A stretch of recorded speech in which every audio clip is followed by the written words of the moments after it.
शहबाज शरीफ जिसको इस वक्त पाकिस्तान का वजीर आजम बनाकर रखा गया है, पाकिस्तान तरीके इंसाफ ने कहा जी ठीक है 2018 के इलेक्शन की आप तहकीकात करवाना चाहते हैं तो करवाएं, 2024 के इलेक्शन की भी तहकीकात करवाएं और एक गैर जानिबदार तरीकेकार से ये होना चाहिए।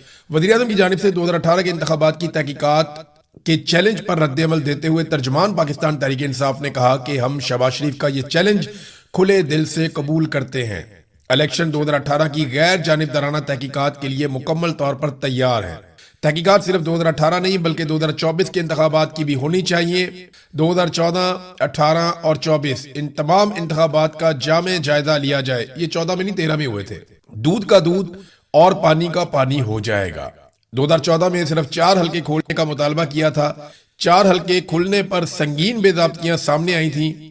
उस वक्त की हुकूमत ने वसी तहकीकात से गुरेज किया था। 2018 के बाद इमरान खान ने हर हल्का खोलने की पेशकश खुद से की थी। अपोजिशन जिस हल्के की निशानदेही करती, पीटीआई हुकूमत उसे खोलने के लिए तैयार थी। 2024 के इंतखाबात में इंतखाबी शफाफियत पर संगीन सवालात उठे हैं। सियासी इंतकाम और उम्मीदवारों को जेलों में डालने के वाकयात सामने आए। ये तो बड़ा जुल्म है। एक एक पाकिस्तानी जानता है जो कुछ किया गया 2024 के इंतखाबात में, वो कुछ बार बार बताने की जरूरत नहीं है। बहुत सारे अब जो उम्मीदवार हैं पाकिस्तान तरीके इंसाफ के, वो चैलेंज करना शुरू हो गए कि जनाब सबसे पहले मेरा हल्का खोल दें, 2018 का भी खोल दें और 2024 का भी खोल दें। वो जो सियालकोट से डार फैमिली है वो कहते हैं जी हमारा इलेक्शन खोलें, 2013 का भी, 18 का भी और 2024 का भी। हर कोई ये कहता है कि हल्का खोलें। मेरे ख्याल में जो सबसे बेहतर है वो नवाज शरीफ का हल्का खोल दे तो पूरे इलेक्शन का पोस्टमार्टम हो जाएगा। क्योंकि जिस आदमी के सर पे इन्होंने इलेक्शन लड़ा था, एक्चुअली ये सारा इलेक्शन पीएमएलएन ने 2 बंदों के भरोसे में लड़ा था, एक फील्ड मार्शल आसिम मुनीर और एक नवाज शरीफ। कादी फायद ईसा भी था उस वक्त। तो इन लोगों ने इलेक्शन लड़ा था इन लोगों के सर के ऊपर रख के, और सहूलतकारी का किरदार अदा कर रहा था chief election commissioner Sikandar Sultan Raja. तो ये नवाज शरीफ का एक हल्का खोल ले, दूध का दूध और पानी का पानी हो जाएगा। अगर नवाज शरीफ जो पार्टी का सरबराह है वो ही नहीं जीता तो फिर कौन जीता? फिर तो कोई जीत ही नहीं सकता ना। अगर नवाज शरीफ खुद अपना इलेक्शन अपने जाती हल्के से यास्मीन राशिद के मुकाबले में हार गया तो फिर कहां जीतेगा? नवाज शरीफ ने 2 इलेक्शन लड़े, एक लड़ा खैबर पख्तूनख्वा में आजारा में, वो भी हार गया, और एक इलेक्शन लड़ा लाहौर में यास्मीन राशिद के मुकाबले में, वो भी हार गया। फिर नाराज हो गया। जब नवाज शरीफ साहब रुस गए तो नवाज शरीफ साहब को एक फॉर्म 47 जाली पकड़ा दिया गया। लेकिन वो फॉर्म 47 जाली जारी करने के लिए किया ये गया कि बंदोबस्त करके वहां से आरओ को ही तब्दील करना पड़ा, क्योंकि आरओ इतनी बड़ी धांधली के लिए तैयार नहीं था। सिर्फ नवाज शरीफ का हल्का खोले सब पता चल जाएगा। ईमान ताहिर साहिबा ने भी चैलेंज कर दिया। ये अटक से इनकी एमएनए की 2 सीटें हैं। अटक में वैसे एमएनए की 2 ही सीटें हैं और वो दोनों के अंदर ये खानदान बड़ा मकबूल है। वो कहती है चैलेंज है, सबसे पहले अटक के दोनों कौमी असम्बली के हल्कों के 2018 और 2024 के फॉर्म 45 अवाम के सामने रख दें। एक एक पोलिंग स्टेशन और एक एक वार्ड का रिजल्ट चेक कर लें। अगर सच जानना है तो फर्जी बयानात नहीं, असल रिकॉर्ड सामने लाएं। दूध का दूध, पानी का पानी हो जाएगा। आपने दीदा दलेरी से 2024 में अवाम का मैंडेट चोरी किया, अब वही बात के चोर मचाए शोर। बहरहाल ये एक और चैलेंज सामने आ गया। ईमान मदारी साहब भी कह रही है, लेकिन मेरा फिर ये कहना है कि सबके हल्के खोलने के बजाय एक नवाज शरीफ का हल्का खोले।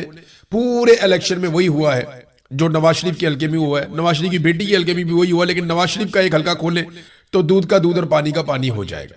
नादरीन, आजाद कश्मीर के हवाले से सूरत हाल मैं आपके सामने रखता हूँ। कुछ लोग पाकिस्तान के बाहर से भी गए हुए हैं पाकिस्तान में और वो कोशिश कर रहे हैं कि मुज़ाकरात करवाए जाए। कुछ जो मकामी लोग हैं वो भी कोशिश कर रहे हैं, कुछ उलमा इकराम है वो भी कोशिश कर रहे हैं। फजलुर रहमान भी इस मामले में आए हैं, अचकज़ई साहब ने स्टेटमेंट दिया, कुछ और लोग भी आए। अब जो लोग इस वक्त मुज़ाकरात कर रहे हैं या बातचीत कर रहे हैं दोनों जानिब, उनसे कुछ खबरें बाहर आई हैं। मैं एग्जैक्टली आपको इसलिए नहीं बताऊंगा कि फिर वो उनको टारगेट किया जाएगा, उनकी कोशिशें जो हैं उनको भी टारगेट किया जाएगा। लेकिन मैं आपको ये बता देता हूं कि जितने लोगों ने भी दोनों तरफ मुज़ाकरात किए वो ये कह रहे हैं कि जो ज्वाइंट अवामी एक्शन कमेटी है वो काफी लचक दिखा रही है बहुत सारे मामलात में। वो एहतजाज भी कर रहे हैं, मार भी खा रहे हैं, पब्लिक उनके साथ खड़ी है, लेकिन इसके बावजूद वो लचक दिखा रहे हैं कि ठीक है हम बैठकर बात करने के लिए तैयार हैं, हथियार का इस्तेमाल ना किया जाए, हमें गद्दार ना कहा जाए, जुल्म और ज्यादती बंद की जाए और बैठकर आप हमारे मुतालबात को सुने तो सही संजीदगी के साथ, और जो हमसे वादे किए हैं वो पूरे किए जाएं। अब ज्वाइंट अवामी एक्शन कमेटी जो है वो काफी लचक दिखाती है, बातचीत करने में संजीदगी दिखाती है, लेकिन दूसरी तरफ जब एस्टेब्लिशमेंट के साथ जाके वो बात करते हैं तो वो बिल्कुल लचक नहीं दिखाते। मिलिट्री एस्टेब्लिशमेंट ने इसको एक मौके के तौर पे लिया हुआ है। उन्हें ये लगता है कि आजाद कश्मीर में जो रजीम के ऊपर उनका हमेशा से कंट्रोल रहता है वो कंट्रोल उनका चला जाएगा अगर ये लोग सस्टेन कर गए तो। उन्हें यह लगता है कि ये जो आवाजें उठ गई हैं आजाद कश्मीर से और नौजवान इनके पीछे चल पड़े हैं, खवातीन इनके साथ चल पड़ी हैं, बहुत बड़ी तादाद में अवाम की ताकत, आजाद कश्मीर के अवाम, उनकी हमायत, उनकी ताकत ज्वाइंट अवामी एक्शन कमेटी के साथ मिल गई है। अगर ये अपने मुतालबात मंजूर करवाने में कामयाब हो जाते हैं या कुछ लेकर उठते हैं तो ये एक बहुत बड़ा खतरा बन जाएंगे। ये अपने बाकी मुतालबात भी पूरे करवाएंगे और हर तरह का जो कंट्रोल है मिलिट्री एस्टेब्लिशमेंट का, जिसके जरिए से आजाद कश्मीर के वसाइल पे काबू किया जाता है, वो एस्टेब्लिशमेंट का कंट्रोल कमजोर हो जाएगा। लिहाजा उन्होंने इसको एक मौके के तौर पे लिया कि इनको मुकम्मल तौर पे कुचल दिया जाए। अब सवाल यह पैदा होता है कि आजाद कश्मीर में कितना बड़ा जुल्म किया जा सकता है। मैंने आपको बताया था कि 4 लोग ऐसे हैं जिनके बारे में लगभग ये कह दिया गया एक मीटिंग के अंदर कि इनको तो एलिमिनेट करेंगे, इनको छोड़ेंगे नहीं, इनको तो मार देंगे। और ये मुझे मेरे एक ऐसे सोर्स ने बताया जो बराह रास्त कहता है जी मेरी उन लोगों से बात हुई जो बातचीत कर रहे हैं। तो अब एस्टेब्लिशमेंट इसको ऐसे ले रही है कि क्योंकि आजाद कश्मीर में हमारा कंट्रोल हमेशा रहना चाहिए, लिहाजा ये कंट्रोल के रास्ते में एक रुकावट है जो मुस्तकबिल में और ताकतवर और बड़े होते चले जाएंगे। लिहाजा इनको कुचल के खत्म कर दिया जाए। अगर ये बच गए तो फिर एस्टेब्लिशमेंट का इक्तदार और उसका सूरज गुरूब हो जाएगा आजाद कश्मीर में, जैसा कि अमली तौर पे पाकिस्तान में हो चुका है। अब एस्टेब्लिशमेंट का कंट्रोल नहीं है, वो ताकत के बलबूते पे उन्होंने किया। देखिए जो एस्टेब्लिशमेंट होती है ना वो डरा के काम चलाती है, लेकिन पिछले चंद सालों से एस्टेब्लिशमेंट मार के काम चला रही है। ये टॉर्चर कर रहे हैं, गोलियां चला रहे हैं। इस लेवल तक एस्टेब्लिशमेंट नहीं आती होती और ये आखिरी हरबा होता है, आखिरी हल होता है। तो इसका मतलब यह है कि अब उनके पास ऑप्शंस बहुत कम है।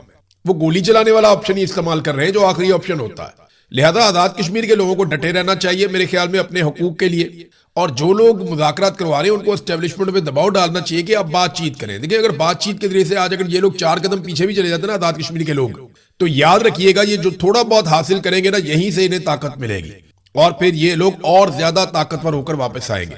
लेकिन एक चीज ऐसी हो रही है नाज़रीन जो इंतहाई अफसोसनाक है, बहुत तकलीफ देती है। देखिए आजाद कश्मीर से पानी आता है, बहुत सारी चीजें वहां से आती हैं, इसी तरह नीचे से गंदम जाती है। अब मैं कुछ वीडियोस देख रहा था, वहां पे नौजवान वीडियोस बना बना कर लगा रहे हैं, मुझे मेरे मोबाइल फोन पे भी भेजी, मैंने वो देखी वीडियोस। वो जो रास्ते आ रहे हैं आजाद कश्मीर की जानिब, उनके ऊपर बहुत सारे ट्रक खड़े हैं, बड़े बड़े ट्रक हैं, वो भरे हुए हैं गंदम के साथ। तो जो गंदम लोग लेकर आजाद कश्मीर में जाना चाहते हैं वो ट्रक रोके हुए रास्ते में, दर्जनों ट्रक हैं। अब ये गंदम जाएगी मुख्तलिफ फ्लोर मिल्स के अंदर, वहां पे आटा बनेगा, शहरियों को दिया जाएगा, तो खुराक की किल्लत कम होगी। अब वहां पे खुराक की किल्लत पैदा हो रही है, बहुत सारी खाने पीने की चीजें जो है वो शहरी या मैदानी इलाकों से उधर पहाड़ों की तरफ जाती है, चाहे वो गिलगित बल्तिस्तान है, चाहे वो आजाद कश्मीर है। इसी तरह वहां से बहुत सारी चीजें नीचे आती हैं, जिनमें सबसे अहम जो चीज है वो पानी है, बिजली है, वो वहां से आती है। अब ये इंतहाई बदकिस्मती है पाकिस्तान की कि जो पहाड़ों पे बैठे हुए लोग हैं जब वो अपने मुतालबे के लिए निकले हैं, देखिए जो लोग सड़कों पे हैं वो अब 5% होंगे, बाकी सारे लोग तो सड़कों पे नहीं आते ना। हर घर में से एक आधा आदमी निकलता है, या हर मोहल्ले में से वो 2-4 बंदों को डिप्यूट करते हैं, ये 4-5 बंदे जाएंगे एहतजाज में, हमारी नुमाइंदगी हो जाएगी। सारे के सारे लोग तो नहीं आते।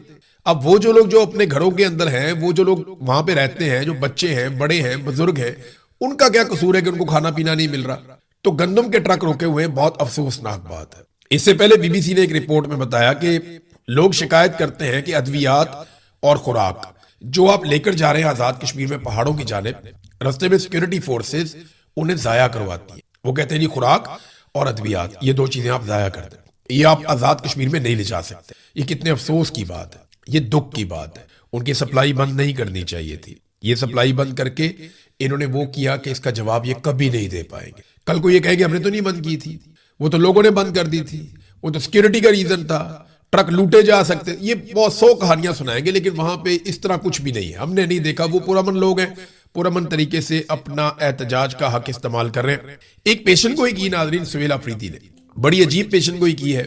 अब कुछ कहा नहीं जा सकता, लेकिन वो ये कहते हैं कि मैं पेशन गोई करता हूं कि अगला बजट शहबाज हुकूमत पेश नहीं करेगी। यानी उन्हें लगता है कि शहबाज शरीफ की हुकूमत अगले साल नहीं होगी, वो हुकूमत खत्म हो जाएगी। अब पता नहीं सुहेल अफरीदी की हुकूमत अगले साल होगी या नहीं होगी।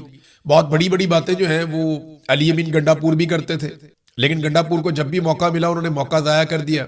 उन्होंने अपना एक इमेज बनाया हुआ था एक बहुत ताकतवर और बहादुर आदमी वाला, लेकिन जब कभी गोली खाने का मौका आया या सामना करने का मौका आया तो अली अमीन गंडापुर साहब ने अनफॉर्चुनेटली जो अपने मुंह से कहा कि पहली गोली मैं खाऊंगा, वो वहां से चले गए लोगों को छोड़ के और लोगों ने गोलियां खाई। अब सुहेल अफरीदी साहब ये पेशगोई तो कर रहे हैं, लेकिन क्या पता सुहेल अफरीदी साहब की अपनी हुकूमत तब तक मौजूद हो या ना हो, क्योंकि शहबाज शरीफ जो है ना ये फील्ड मार्शल आसिम मुनीर की इंश्योरेंस पॉलिसी है। फील्ड मार्शल को इतना वफादार वजीर आजम नहीं मिलेगा। इतना अच्छा अर्दली उसे कभी नहीं मिलेगा फील्ड मार्शल को। और जो फील्ड मार्शल है वो शहबाज शरीफ की और इस पूरे सिस्टम की एक इंश्योरेंस पॉलिसी है कि इन्हें भी ऐसा आदमी नहीं मिलेगा कि जो एक सबसे मकबूल पॉलिटिकल लीडर को जेल के अंदर रख के पूरी पार्टी को मारता चला जाए, मारता चला जाए, मारता चला जाए। तो ये एक दूसरे की इंश्योरेंस पॉलिसी है। अगर तो सुहेल अफरीदी के पास ऐसा कोई आइडिया है कि ये आपस में लड़ने वाले हैं या ऐसा कुछ है कि इनका खात्मा होने वाला है, तो फिर तो वो पेशगोई कर सकते हैं, वरना मुझे नहीं लगता। या हो सकता है सुहेल अफरीदी के पास कोई ऐसा आइडिया हो कि बहुत बड़ी एहतजाजी तहरीक वो खड़ी करने जा रहे हैं, मुमकिन है, लेकिन अभी कुछ कह नहीं सकते। नाज़रीन, पाकिस्तान तहरीक इंसाफ ने एक अच्छा काम तो किया बलूचिस्तान में। बारंग बलोच साहिबा की मर्जी के खिलाफ जो वकील उनके वकील के तौर पे सामने आया था, जिसे सरकार और एस्टेब्लिशमेंट लेकर आई थी, उसका नाम है इकबाल शाह एडवोकेट। ये पाकिस्तान तहरीक इंसाफ का लॉयर्स विंग का सदर था बलूचिस्तान का पहले। तो तहरीक इंसाफ ने इसे डिसोन कर दिया है, बाकायदा इस पे स्टेटमेंट जारी किया। इलेक्ट्रॉनिक और प्रिंट और सोशल मीडिया एक्टिविस्ट को इतला दी जाती है कि इकबाल शाह एडवोकेट को पीटीआई से फारिग कर दिया गया है, लिहाजा इसके नाम के साथ पीटीआई का नाम ना लिखा जाए। पीटीआई के ओहदेदारान, मेंबरान, कारकुनान और सोशल मीडिया ग्रुप्स के एडमिन इकबाल शाह एडवोकेट को तमाम ग्रुप से फौरी तौर पे रिमूव करें। यानी जिस जिस जगह पे ये मौजूद है, किसी व्हाट्सएप ग्रुप में, किसी और जगह पे, जहां जहां ये शामिल होता है पाकिस्तान तहरीक इंसाफ के फैसलों में और दीगर चीजों में, इस आदमी को फौरन निकाला जाए। क्योंकि इमरान खान साहब ने बारंग बलोच और बलूचिस्तान के अवाम के हुकूक के साथ खड़े होने का कहा था, और जब उन पे मुश्किल वक्त आया तो किसी और वकील ने अपने आप को पेश नहीं किया, ये इस वकील ने अपने आप को पेश किया। लिहाजा पाकिस्तान तहरीक इंसाफ ने इसे डिसोन कर दिया, इसको बाहर निकाल दिया। नाजरीन, आलमी मंडी में तेल जो है वो अब टके टोकरी हो गया, लगातार उसकी कीमतें नीचे आ रही हैं, लेकिन अवाम को उसका बेनिफिट नहीं मिल रहा। नाजरीन, इस वक्त जो तेल की कीमतें हैं वो जंग शुरू होने से पहले जो तेल की कीमतें थी उससे भी नीचे आ गई। यानी आप यहां से अंदाजा करें कि कितना बड़ा एक डेंट पड़ा है तेल की कीमतों को। यानी जब जंग शुरू हुई थी उस वक्त जो तेल की कीमतें थी उससे भी नीचे आ गई। लेकिन पूरी दुनिया में तेल की कीमतें ऐसे नहीं बढ़ाई गई जैसे पाकिस्तान में बढ़ाई गई। ना अमेरिका में, ना ईरान में, ना गल्फ में, ना हमारे हमसाए ममालिक में, ना इंडिया ने, ना बांग्लादेश ने, ना श्रीलंका ने, किसी ने ऐसा नहीं किया जो पाकिस्तानी अवाम के साथ शहबाज शरीफ ने और आसिम मुनीर साहब ने किया तेल की कीमतों में। अब जब पूरी दुनिया में तेल की कीमतें कम हो रही हैं, तो ये पाकिस्तान में तेल की कीमतें कम करने की बजाय बहुत थोड़ा सा जो है वो इन्होंने चेंज किया है। यानी जितने बड़े पैमाने पे इन्होंने तेल की कीमतें बढ़ा दी थी, इमरान खान के दौर में 150 रुपए लीटर था, आलमी मंडी में उस वक्त $100 से भी ऊपर प्राइस थी, तो आज ये $73 के करीब पहुंच गई है। यानी इतनी कम कीमत हो गई है आलमी मंडी में, तो ये इमरान खान के दौर को टच नहीं कर पा रहे, बल्कि अभी भी उससे दुगने पे खड़े हैं। ये आलमी जरीदे ब्लूमबर्ग की रिपोर्ट के मुताबिक तेल की कीमत लगातार गिरती चली जा रही है, और जितनी भी आपको रिपोर्ट्स आ रही हैं हर जगह पे तेल की कीमत नीचे जा रही है। तमाम ममालिक रिलीफ दे रहे हैं, लेकिन पाकिस्तान के अंदर किसी किस्म का कोई रिलीफ नहीं है, क्योंकि पाकिस्तान के हुक्मरान जो है, फील्ड मार्शल आसिम मुनीर या शहबाज शरीफ, वो ये समझते हैं कि लोगों की जेबों से पैसा निकलवाने का ये एक बेहतरीन जरिया है कि आप तेल के ऊपर लेवी लगाएं, आप इजाफी टैक्सेस लगाएं, आप आईपीपीज की जो कैपेसिटी पेमेंट्स हैं उनकी मद के अंदर बहुत ज्यादा पैसा कौम से वसूल करें, बिजली का यूनिट 4 गुना महंगा कर दें, गैस का यूनिट 10 गुना महंगा कर दें। ये इन्होंने पाकिस्तानियों के साथ एग्जैक्टली किया है। इसीलिए तो सारी गैर मुल्की कंपनियां पाकिस्तान छोड़ छोड़ कर जा रही हैं। लोग अपना सरमाया पाकिस्तान से निकाल कर भाग रहे हैं, और कोई और सरमाया लाने के लिए तैयार नहीं है, क्योंकि पाकिस्तान में इंसाफ ही नहीं है, निजाम कानून है ही नहीं, अदलिया आपको इंसाफ देती नहीं। नाजरीन, अब आखिर में एक खबर आई है, अमेरिका से अमेरिकी सेनेट ने डोनाल्ड ट्रंप के हाथ बांध दिए। अमेरिकी सेनेट ने एक बिल पास किया है जिसके तहत सदर ट्रंप कांग्रेस की इजाजत के बगैर ईरान के खिलाफ जंग शुरू अब नहीं कर सकते, और सेनेट ने ऐसी किसी भी जंगी कार्रवाई को रोकने के हक में फैसला भी दे दिया। तो डोनाल्ड ट्रंप ने उस पर रद्दमल भी दिया। ट्रंप ने कहा कि उन्होंने ईरान को इस हद तक दबाव में ले लिया था कि वो घुटने टेक दे और किसी भी शर्त पर राजी होने के लिए तैयार हो चुका था वो, और बरसों बाद ईरान अमेरिकी सदर का रोब मान रहा था, लेकिन सेनेट ने गलत वक्त पर जंगी इख्तियारात को महदूद करने की वोटिंग करा के दुश्मन को यह तासुर दिया कि अमेरिकी हुकूमत सदर के फैसलों के साथ नहीं है।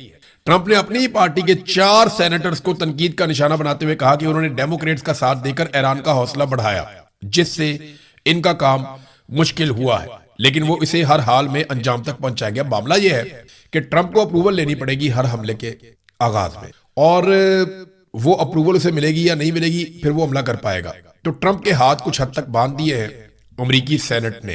देखें वहां पे कैसा है कानून, रूल ऑफ लॉ कैसा है कि वहां पार्लियामेंट की बात सुनी जाती है, अवामी मुंतखब नुमाइंदे जो है वो फैसले करते हैं। हमारे यहाँ तो ऐसा नहीं, हमारे यहाँ पे तो जनरल आसिम मुनीर जो कह देंगे वही मुल्क का कानून है, वही आईन है। नाजरीन, मेनाब स्कूल में जो मासूम बच्चियों की शहादतें हैं, 168 बच्चियां पहले दिन शहीद कर दी गई थी, वो डोनाल्ड ट्रंप और अमेरिका के लिए एक डरावना ख्वाब बनी हुई है। और ट्रंप से जब सवाल किया गया इसके बारे में कि क्या आपने ये रिपोर्ट देखी है इस मिनाब स्कूल के इंसिडेंट के बारे में, तो उसने कहा जी कि मुझे इसके मुकम्मल होने का इंतजार करना होगा, मैं नहीं जानता कि वो कभी इस मसले को हल कर पाएंगे या नहीं कर पाएंगे।